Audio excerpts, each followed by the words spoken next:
Support Uyghur Elite Education. In August 2022, the Office of the United Nations High Commissioner for Human Rights declared the Chinese government's actions against the Uyghurs and other Muslims as serious crimes against humanity.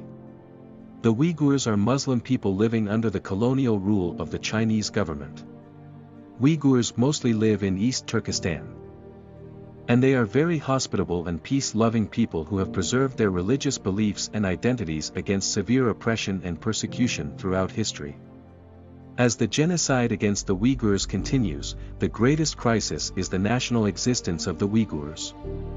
At present, it has become impossible for the people of East Turkestan to preserve and maintain their own identity. Abroad, especially in Turkey, Uyghurs do their best to preserve their religious and ethnic identities and to leave their national consciousness and religious beliefs as a legacy to future generations. Currently, the number of Uyghurs living in Turkey is around 60,000 and the majority of them are school-aged children and young adults. Quality and systematic education, together with family education, play a decisive role in preserving the Uyghur identity that has been shaped throughout its long history.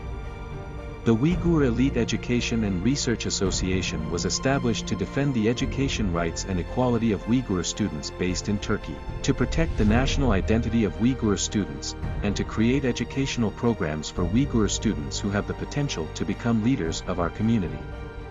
The Uyghur Elite Education and Research Association has been providing education to Uyghur students for 3 years and plans to develop further by accepting new students every year.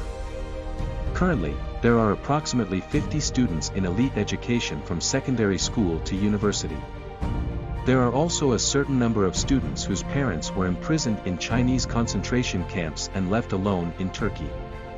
Uyghur Elite Education needs your financial support from whom want to devote their assistance to the development of creating a more systematic educational program and helping more Uyghur students in Turkey.